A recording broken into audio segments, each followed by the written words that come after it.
Can Blender really replace CAD for mechanical parts? In this video, I modeled this entire mechanical part only in Blender, no CAD software used. I'll show you my workflow, tools, and why Blender can be a serious option for mechanical modeling. Let's get started. Everyone says you need CAD for mechanical parts. But do you really? I modeled this mechanical part entirely in Blender. No Fusion, no SolidWorks, just Blender. Watch till the end and decide for yourself. In order to get the precision-based work, first we had to set up the Blender units from meters to millimeters. This is because, as in engineering sector, millimeter is used widely. Many people think you need SolidWorks, Fusion 360, or AutoCAD for mechanical modeling. But Blender has the tools to handle precision modeling, and the best part, it's free. In this project, I wanted to see if I could create a mechanical part entirely in Blender, ready for visualization or 3D printing. First, I started by blocking out the basic shape. I used Blender's default cylinder primitives, scaled, and positioned them to match the design. Keeping the shape simple at this stage makes it easier to adjust proportions later. Don't worry about details yet, just get the overall dimensions and structure right. Here we scale the diameter. And we can clearly see the grid lines are a little huge for our model. Let's reduce it from here. I think it's fine now. You can adjust the grid according to your model scale, and here is our edge measurement. Now the twist is, we will scale and give dimension to our model while modeling. This is how we can achieve the precision for our model. Here we are modeling with the Blender basic features without any extra add-ins. To move the edge, we can simply press G and which axis we want to move and how much. Blender automatically moves our edge or vertex to that axis. You can see through the workflow. I had created this as simple as I can without compromising the geometry. Watch till the end and you will know the very basic for this part. After that, you can simply make the parts for the 3D printing or for the design manufacturing. Let's add the clam focusing background music and do enjoy the tutorial.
Now here's the important part.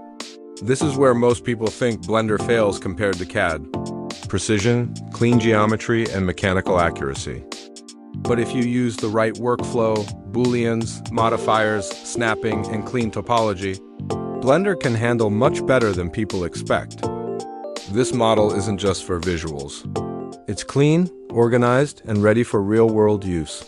At this stage, the goal isn't just making it look good. It's about accuracy and control. I'm keeping everything non-destructive, using modifiers instead of destructive edits. This is very similar to a CAD workflow, just done inside Blender.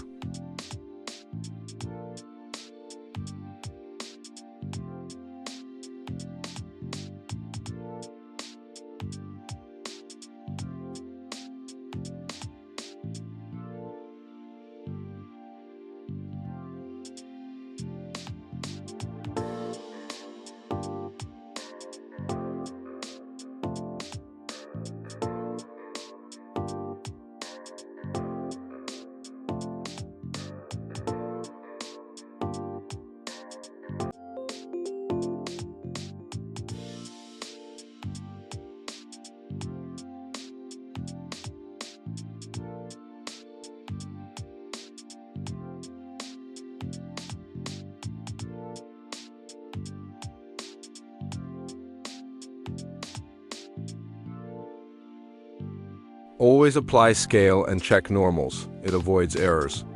I also used edge loops and bevels to create sharp edges for a realistic mechanical look. After modeling, I applied simple metallic materials to make the part look realistic. Blender's principal BSDF shader is perfect for mechanical parts. I kept textures minimal. This part is about precision, not artistic exaggeration. And that's it. This simple mechanical part was made entirely in Blender, no CAD software used. It's just a small part to demonstrate that Blender can also do precise work. If you want to create mechanical parts, Blender is more capable than you think. Don't forget to like, subscribe, and comment if you want more tutorials like this. Let me know, would you try replacing CAD with Blender for your projects?